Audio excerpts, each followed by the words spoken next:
Yes, it is last day of the year 2025। 2025 में भाई बहुत कुछ हुआ मेरी ज़िंदगी में।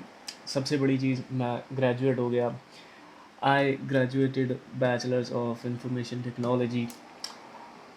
जो साल का स्टार्ट रहा था वो थोड़ा सा डिफ़िकल्ट रहा था मेरे लिए। मैंने ये चीज़ कभी शेयर नहीं करी। आज इस वीडियो में मैं शेयर करता हूँ कि साल के स्टार्टिंग में मेरे साथ क्या हुआ था। एंड ये बस उसके 6 महीने बाद मैं ग्रेजुएट हो गया। उसके बाद टीआर पे आ गया। And yeah life is going on. 31 दिसंबर है आज। First of all happy new year to all of you, जिन्होंने भी मेरे को सपोर्ट किया, जिन्होंने भी मेरा साथ दिया, जिनके भी मैंने रिप्लाइज़ किए हैं और जिनके मैं रिप्लाइज़ नहीं कर पाया। I am really sorry. लेकिन 2026 आपका अच्छा हो, मेरा अच्छा हो, सबका अच्छा हो। I hope that. अभी बात करते हैं कि साल की स्टार्टिंग में मेरे साथ हुआ क्या। तो भाई, आई गॉट प्लेजरिज्म। प्लेजरिज्म क्या होता है भाई, किसी को नहीं पता। तो अगर आप जैसे चैट जीपीटी से असाइनमेंट बनाते हो या फिर आप किसी की असाइनमेंट कॉपी करते हो तो आपको प्लेजरिज्म डल जाता है। उसका मतलब होता है कॉपिंग और चीटिंग। तो मेरा प्लेजरिज्म कैसे पड़ा। अब मैंने, अगर आप मेरे पुराने सब्सक्राइबर हो तो आपको एक याद होएगा, मैंने वीडियो बनाई थी how to do assignment in Australia. That was just for informational purposes के स्टार्टिंग में नहीं पता होता बंदों को, बच्चों को, स्टूडेंट्स को। मेरे को भी नहीं पता था कि असाइनमेंट कैसे बनाते हैं। मैंने उन लोगों के लिए बनाई थी कि चल थोड़ा सा उनको हैक मिल जाए, इजी हो जाए।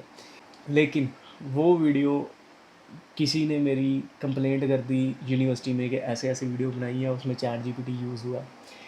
एंड जो असाइनमेंट मैंने उसमें करी हुई थी, जो मेरा सब्जेक्ट था, जिस सब्जेक्ट का मैंने एग्ज़ाम्पल लिया था, वो सब्जेक्ट में मेरे को प्लेजरिज्म की मेल आ गई। आई थिंक दिसंबर में मेरे को मेल आई थी या नवंबर में मेरे को मेल आई थी लास्ट ईयर। और जब मेरे को मेल आई ना, अभी मैं जैसे अभी सुबह उठा हूँ और मेल मेरे को आई हुई है।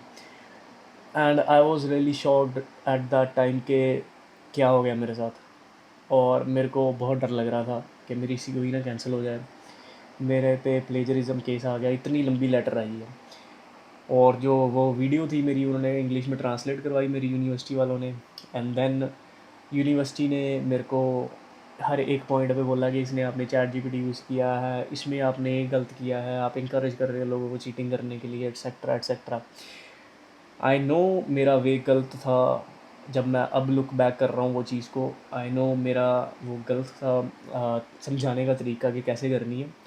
लेकिन मेरी इंटेंशन गलत नहीं थी, क्योंकि मेरे को बहुत से मैसेजेस आ रहे थे कि भाई हमको नहीं हो रही हमारे से, हम टेंशन में हैं, या फिर मतलब नहीं होता भाई। जो अभी इंग्लिश मीडियम में बंदा नहीं पढ़ा है, फॉर एग्जांपल कोई गुजराती मीडियम में पढ़ा है, कोई पंजाबी मीडियम में पढ़ा है, उसको इंग्लिश ही नहीं समझ आ रही, तो वो असाइनमेंट कहाँ से बनाएगा। इस है ना, वो बाहर से बनवाएगा। इससे अच्छा वो खुद बनवा ले, पैसे ना वेस्ट हो बच्चों के। मेरी इंटेंशन सही थी हाँ, बट मेरा वे गलत था, I accept that. But the thing is के वो किसी ने नहीं है। और जो वो किसी ने मेरी वीडियो कर दी रिपोर्ट इन माई यूनिवर्सिटी। और मैंने बताया आपको लेटर वगैरह आया। अब जब मेरे को लेटर आया ना, तो मैं तो ऑलरेडी शॉक्ड हो गया था। मैं एजेंटों के पास चले गया है ना कि भाई ऐसे ऐसे लेटर आ गया, मेरी सीओई तो कैंसिल नहीं हो जाएगी, एक्सेट्रा एक्सेट्रा। तो मैं दूसरी सीओई लेके रखूँ, मेरी यूनिवर्सिटी की डिग्री तो नहीं कैंसिल कर देंगे। मैंने $80,000 भरा है, मेरा वो कैंसिल तो नहीं हो जाएगा, ख़त्म तो नहीं हो जाएगा, मिट्टी तो नहीं हो जाएगा। So I was tensed at that time. और ये मैं बात कर रहा हूँ 2024 नवंबर, दिसंबर, जनवरी, जनवरी और फरवरी तक मेरा केस चला था। तो मैं स्टार्टिंग ऑफ द ईयर, इसलिए मैं बात कर रहा हूँ कि क्या हुआ था। सो अब मैंने किया गया, चलो अब जब लेटर आती है ना, तो आपके यूनिवर्सिटी में एक डिपार्टमेंट होता है, स्टूडेंट एडवोकेसी डिपार्टमेंट। तो स्टूडेंट एडवोकेसी डिपार्टमेंट में होता है एक एडवोकेट, लॉयर, जो कि आपकी हेल्प करता है इन केसों में। अगर आपका जेन्युइन केस है, अगर आपने कुछ गलत नहीं किया है, तो दे माइट हेल्प यू, या they will help you in fact, कि आपको प्लेजरिज्म से, फेल होने से, सीओई कैंसिल होने से बचा सकते हैं। तो मैंने फटाफट उससे अपॉइंटमेंट बुक करी है। एक दो दिन बाद भी नहीं मेरे को मिली थी, क्योंकि उस टाइम केस बहुत चल रहे थे प्लेजरिज्म के, आई डोंट नो व्हाई। मेरे को अपॉइंटमेंट मिली एक हफ्ते बाद की। मैंने उससे बात करी। हमने एक लेटर तैयार करी कि अपनी एक्सप्लेनेशन की लेटर उन्होंने मांगी थी कि आप लेटर सेंड करो टू एक्सप्लेन योर सेल्फ कि आपने ऐसा क्यों किया। तो लेटर सेंड करी। पूरी एक्सप्लेनेशन दे के हमारी इंटेंशन ऐसी नहीं थी, हमने ऐसे ये मतलब नहीं था चैट जीपीटी यूज़ करने का, ये नहीं मतलब था, सिर्फ रिसर्च पर्पसेस था। बहुत लंबी लेटर जैसे जैसे मेरे को एडवोकेट ने वो करी, क्या कहते हैं, रिकमेंड करी, वैसे वैसे मैंने वो लेटर बनाई, उसके साथ बैठ के अपना सारा एक्सप्लेन किया क्यों नहीं किया, what was my side of the story. तो मैंने वो वाली लेटर उनको सेंड करी है। उसके बाद हमारी जूम पे मीटिंग हुई मेरी चांसलर के साथ। सो जो नॉर्मल प्लेजरिज्म के केसेस होते हैं वो जो होता है एकेडमिक हेड के साथ बैठ के या फिर मतलब जूम पे मीटिंग करके सॉल्व हो जाते हैं, बट मेरे में वाइस चांसलर आया था या मतलब डीन आया था, I think so, dean of हमारे डिपार्टमेंट का, साइंस एंड इंजीनियरिंग डिपार्टमेंट का डीन आया था, जो कि मेन कैंपस से था, टाउन्सवेल से।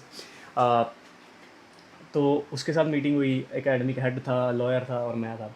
तो मैंने उसको एक्सप्लेन किया कि भाई ऐसे ऐसे है, कि मैंने ऐसे नहीं किया है, मेरा इंटेंशन ये नहीं था, मेरे से गलत पोर्ट्रे हो गया, I am sorry for that, etcetera etcetera. But they didn't listen to me bro, I don't know why. Of course university के पर्सपेक्टिव अपने होंगे कि उनकी एकेडमिक इंटेग्रिटी समथिंग वो ना हो, ख़राब ना हो, लेकिन हुआ क्या था कि मेरे को जनवरी में आके मतलब बीच में छुट्टियां पड़ गई थी, ऐसा केस चल रहा था, लेटर टू एंड फ्रो जा रही थी, मैं लेटर भेज रहा था एक्सप्लेनेशन की, वो मुझसे कुछ डिमांड कर रहे थे, मैं कर रहा था, एक्सेट्रा एक्सेट्रा। उनको बता रहा था कि मैं अपना यूट्यूब चैनल जो है मैं स्टूडेंट की हेल्प करने के लिए डालता हूँ, जॉब्स वगैरह के लिए डालता हूँ, असाइनमेंट्स के लिए, स्टडी के लिए डालता हूँ, ऐसा मेरा कोई इंटेंशन नहीं है किसी को चीट करवाने का। लेकिन द थिंग इसके वो नहीं माने, और जनवरी में मेरे को रिज़ल्ट आया कि आपको उस सब्जेक्ट में फ़ेल कर दिया गया है, आपको दोबारा से सब्जेक्ट करना पड़ेगा, दोबारा से फ़ीस भरनी पड़ेगी, आपकी सीओई कैंसिल नहीं हो रही है, सीओई बच गई मेरी, और सिर्फ सब्जेक्ट मेरा कैंसिल हुआ था, मतलब फ़ेल किया था उस सब्जेक्ट में, मेरे क्रेडिट पॉइंट्स नहीं मिले थे, मेरा ग्रेड जो है ओवरऑल परसेंटेज जो कहते हैं जिसको जीपीए जो भी कहते हैं, वो कम हो गई थी काफ़ी ज़्यादा उस चीज़ के कारण। तो ये केस हुआ था भाई साल की स्टार्टिंग में, मेरे को फेल कर दिया था, इसलिए मेरे को स्टूडेंट वीज़ा एक्सटेंड करवाना पड़ा, मेरे को 3-4 महीने एक्स्ट्रा देने पड़े, $10,000 मेरा स्टूडेंट वीज़ा एक्सटेंशन का बीच में लग गया, प्लस और जो इसकी फ़ीस भरनी थी सब्जेक्ट की $10,000 मेरा ऐसे ही खुल गया। तो this was the story of my first second month of the year 2025। उसके बाद ईयर 2025 में एक और चीज़ हुई भाई, मैं 13 जनवरी को जो लोहड़ी फेस्टिवल होता है, लोहड़ी वाले दिन मैं नया ट्रक का काम शुरू कर गया, मतलब शुरू करा था, है ना, पहले दिन ही किया था, तो मैं ट्रक ठोक गया भाई। तो इतना परेशान रहा था मैं जनवरी में, January was the hardest year, I come through many things in January. एक तो ये डिसीजन आया जनवरी में, है ना, टेंशन होगी कि क्या होएगा क्या नहीं होएगा। उसके बाद ट्रक ठुक गया, एंड फिर 2-3 महीने बाद मतलब ऐसा ही, मतलब काम ख़राब ही चला मेरा, है ना, फर्स्ट हाफ ऑफ द उसमें, but I've gone through a breakup as well। तो लास्ट मतलब जो सेकंड हाफ ऑफ द 2025 था वो अच्छा रहा भाई। Got my graduation, my certificate सारे मिल गए, मैंने टीआर डाल दी, मेरे पैसे अच्छे बनना शुरू हो गए, जॉब वगैरह का मैं देखना शुरू हो गया, एंड क्या अभी तक तो अच्छा ही चल रहा है। तो let's see how 2026 goes, but that was a story I haven't shared, और मैं आज शेयर कर रहा हूँ आपसे कि अगर आप ऐसा कुछ कर रहे हो तो plagiarism is bad bro. Plagiarism से आपका कुछ भी हो सकता है, सीओई भी कैंसिल हो सकती है। मैं तो बच गया, मैंने एक्सप्लेनेशन इतनी अच्छी दी थी उनको कि मैंने ऐसे चैनल बनाया, ऐसे नहीं बनाया, मैं तो बच गया। लेकिन आप प्लेजरिज्म के चक्कर में मत पड़ना, प्लेजरिज्म इज़ टू हार्ड, किसी भी टाइम प्लेजरिज्म आ सकता है। आप किसी को कॉपी कर लो, आप चैट जीपीटी से कर लो, आप इंटरनेट से सोर्सेज मेंशन ना करो कहाँ से लिए है, आप ऑथर्स को क्रेडिट ना दो, किसी भी टाइम प्लेजरिज्म आ सकता है। और प्लेजरिज्म अगर आपको आ गया तो डरने की ज़रूरत नहीं है। यू फर्स्टली गो टू अपना स्टूडेंट एडवोकेसी डिपार्टमेंट जो भी आपका यूनिवर्सिटी में होएगा। If you need any help कि इस केस में क्या करना चाहिए, तो प्लीज़ कॉन्टैक्ट मी, क्योंकि I have gone through this phase, I know it is really stressful, but I have passed my student life now, and I can surely help you with that. At least मैं आपको सलाह तो दे दूँगा ना कि आप ऐसे नहीं ऐसे कर लो तो आपको सही रहेगा, जितनी मेरी नॉलेज होएगी। But this was my plagiarism story 2025 जनवरी में ये सीन हुआ था। And yeah happy new year to all. Next year से अच्छी अच्छी वीडियोज़ डालेंगे और ऐसे सपोर्ट करते रहो भाई को। Thank you guys for watching.